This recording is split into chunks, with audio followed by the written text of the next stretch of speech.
Marvelous. I know you brought the keg to the barbecue this past weekend as we celebrated Memorial Day, but we weren't celebrating the Chicago Cubs getting swept by Cincinnati. And they respond by taking 2 of 3 from the Tampa Bay Rays, the best team in baseball. Now to head to the West Coast. We are here to break it all down here on the Sports Cubicle. It's the Marvelous One, Dan Marver. It's Devin Tingle. It's Paul Chivari. I'm Mike Mercado. And Marver, this is something that I've wanted to talk to you for about a few weeks. There's been some crazy sports stories going on. And one of the things that I think you and I have kind of just put on the back burner just to see how it will play out is the Chicago Cubs season. But here we are heading into this weekend, a 10-game West Coast trip. They won't be at Wrigley for a while. It wasn't a great homestand. It wasn't a great May. As nice as April was, May was as disappointing. You look at June. What are you seeing? What are you anticipating? What do you want to see for this Cubs team in this crucial month? Because when we get to July, all things are on the table, depending on what your record is. So what do you want to see for these next 30 days in June? Well, it's funny. Right now, the Cubs are 24-31. They're 4.5 games out of first. That's crazy. That's crazy. As I predicted, essentially, that the National League Central and the American League Central would have the poorest champion. And you may have a champion in either division that has a poorer record than the fifth place team in the American League East. But don't get me started. The Cubs have a very challenging road trip, 4 in San Diego, 3 in Anaheim, and 3 in San Francisco. I was afraid that they would stumble against the Rays and they'd end up with whatever, do the math, about a 17-game losing streak. But the Padres are not playing extremely great baseball either. And they have their problems, although, we'll get to see some of our old friends over there, like you, Darvish. And the Padres are sitting right now at 26-30. So, they're sort of middling. And the Giants, are 28-28. So nothing too exciting there. So I think they might do a little better than I thought on this particular road trip. The pitching, obviously Stroman, the one hitter, was unbelievable. And so he's to be relied upon. Hendricks is slowly coming back. And Steele has been the man of steel until he couldn't go more than 3 innings the other day. So the starting pitching has been really outstanding for a good portion of the year. Teon's going to come back, and I don't know, what he'll be able to do with that. But if Hendricks is anywhere is like 60% of old Hendricks, that will be good enough for me on this trip. So it'll be challenging because they play every single day essentially. They play Monday and then they go and San Diego, and then Tuesday they're in Anaheim, and then on Friday they're in San Francisco. So it's going to be a whirlwind trip, but I guess we shouldn't feel too bad because the Padres' last game was in Miami. so we'll see what happens, but they need to bring their hitting shoes with. The spark provided by Horner was absent for a while, and so that it looks like he's coming around a little bit. So but they've had to really sort of fit in some other pieces too, because they've had a few injuries in there, So if they can start getting some runs, and then the offense comes around, I think they might have if they can do a 500 road trip, which will be impossible in my opinion. They could go 5-5. That would be outstanding. But I think that would be a little bit more than we can expect. But we'll see what happens because, like I say, these other teams, are sort of middle of the road too. And I look up the Angels, 30-27. So, other than Mr. Otani, and Trout, they're quite a challenging team as well. So I expect the Cubs to come out of this. I mean, they're still, like I say, tied for the basement, 4.5 games out of first in this, in this standings, which is a joke to me with interleague play. But we'll see what happens on this trip. 5-5 is my goal. So there's a lot I want to break down, Marvelous. We bring up Justin Steele as of this recording, as we are having this conversation. We don't have any news yet on the MRI. It was his forearm. They are going to check out his elbow. He has had Tommy John surgery already before.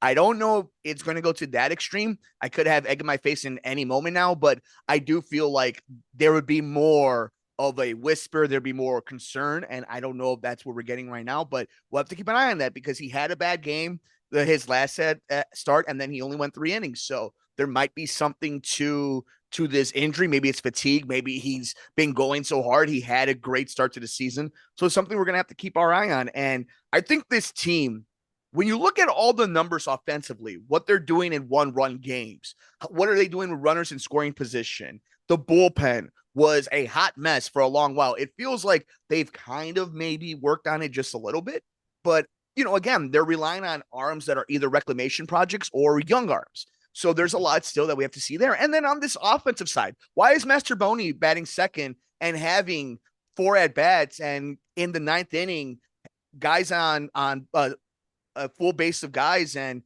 no contact? Like, this is the thing about this roster right now, is the roster when it's good and it's good players are carrying their side of the load and the bottom of the lineup is contributing. It's a good lineup. It's a lineup that can win the NL Central, a bad NL Central.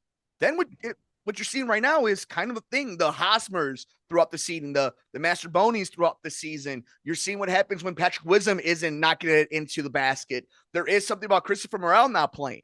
Seiya Suzuki not having huge offensive numbers.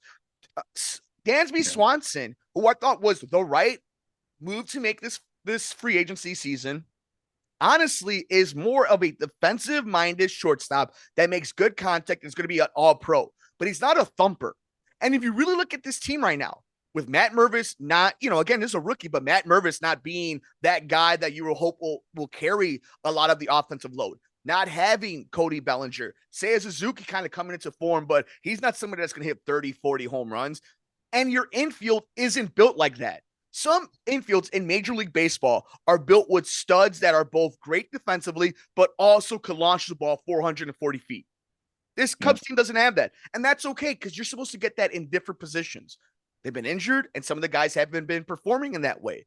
But that's what you're looking at this Cubs team. And we look at this road trip coming out. Like, yeah, you go 5-5, you sneak a win here and there, you're right back in there. And I promise you, Milwaukee, St. Louis, Cincinnati, Pittsburgh, they all may not run away with it, but none of them are going to go away either. So you have to kind of stick around. And it gets to the point now with the Cubs. What are you going to do if you have a 500 June? You head into July. And I, better than anybody, better than all other Cub fans, we all know this. Cody Bellinger is not getting $100+ million contract from this team. He is going to be traded. So the question is that why they're being so precautious with him? Is that why they're taking their time with them? They want him to have a good second half of June into July, into the trade deadline for a team that needs a bopper come playoff push. Are they going to be in on one of these big pitchers? Are they going to be in on one of these? This team, don't forget, they have high hopes on Brendan Davis and Pete Crow Armstrong and some of these. So they believe that help is coming around the way, but you don't hear anything about Pete Crow Armstrong being a power hitting center fielder. You just re-signed Ian Happ, who, as good as he has, as much as he's developed, again, is only going to do so much with the bat. This team does have flaws. It has grown. It has looked like it has some potential, but this isn't a world-beating team. This isn't a team that you look and you're like, that is a dangerous lineup. It's a professional lineup at points when done right. But then we got to start talking about lineup construction. We got to start talking about bullpen management. And is that on David Ross? We were the same ones saying back then when they fired Joe Madden, they're going to want a manager that's going to do what they want. So is this Jed Hoyer and Carter Hawkins coming down and telling David Ross, hey, this is what we want you to do? These are all things that are on the table. They may sound at some points nitpicky or at times glaring issues, but that's what happens when you have expectations. And the Cubs had expectations this season. Oh, you're right. I mean, Hoyer himself said that he's forced Ross to mix and match in the bullpen. And you mentioned Bellinger. I mean, he in some game he was carrying the team to some degree, and so he's really missed. I mean, Touchman's a rookie and he's doing the best he can. And I mean, where's Crow Armstrong? Is he still in South Bend? I mean, they're not really moving up the ladder very quickly. Right. So I guess he's not anywhere near ready. So you're right. I mean, I left out a guy that's got a 5-2 record that's going to pitch in San Diego, Smiley. So I guess the thought was they had Boxberger and Fulmer as their set up and closer guys, but based upon the pattern they've had in the last few years, where they had the veterans set up and closer guys that they got rid of in July. So it's not worked out that well. And I've talked to you about available closers like Corey Corey That's it. Knable. That's it. We're going home. Okay, I'm done with Corey Knable. He was a great closer, but he's available now. He was with Milwaukee. He was before Hader, and that's the other thing. I mean, Hader was untouchable with Milwaukee, and we'll see him again this weekend. But the funny thing is that you see these guys, even Kimbrel's in Philadelphia. They go all over the place, but like they've never this year they haven't had a reliable bullpen in the back end, so that's been a problem. But when the starting pitching was so great, where they were having quality starts game after game, it didn't matter. So, like I say, this division, the winner is going to may not win 90, quite frankly, the way it looks. So it's wide open. So, and the funny thing is, they're going to play Pittsburgh finally when they come back from this road trip. Have they played Pittsburgh yet? No.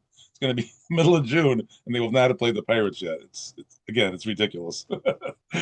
It's funny you bring that up because I think the schedule has played a lot into it. The Cubs have played some tough teams. And again, it goes into the schedule. They're trying to put exposure and put these different matchups. But we even saw how Jacko and Hyde this team is. And it goes back to what you and I have been talking about since February, since December, since Swanson was signed. Yeah, you look at the Marcus Stromans and the Dansby Swansons, and when they bring in a Cody Bellinger, and when it hits, it hits. But this team, we've all said the window was 77 to 82. Which means they're a 500 team, which means they're going to play like a 500 team at points, which means they're not going to go 12 of 16, right? What like the great teams do.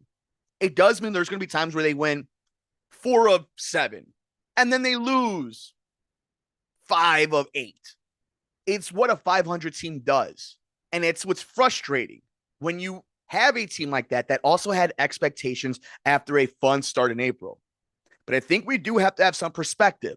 It is only June. We do know what we have here. I don't think there's any Cub fan now thinking there's fool's gold.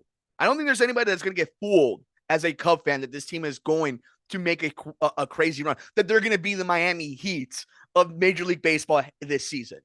I think for most Cub fans, as long as they look competent, they win some one-run games every once in a while, and it looks like they're taking that step forward, I think most Cub fans are going to be okay.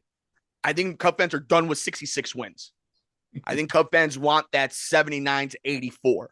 But this team looks like it's going to be about 79 to 81. That's what this team looks like. And albeit, as long as it's entertaining, I think that's what a lot of Cub fans could just ask for. Well, you're right, Mike. I mean, in a way, forgetting the interleague play, I think the schedule does not favor them. It's disruptive in a way. They play the 10 games and they come home for Pittsburgh and Baltimore. Then they go to Pittsburgh for the first time. And then they have basically a week where they play 2 games, both of which are in London. So, I mean, honestly, it's, and for that matter, that counts as the Cardinals' home game. So guess how many times the Cubs go to St. Louis this year? 1. They have 1 trip to St. Louis. They're their arch rival. That's crazy. But in any event, I think that doesn't do them any favors either, because there's going to be some type of jet lag, obviously, and when they play in London. So I think that all in all, if they get to the end of June, and this division is still 5 games front to back, I think that they're in the race, and it's only going to be the division winner, obviously, that participates in the playoffs. So it's all or nothing. And you know what else is all or nothing?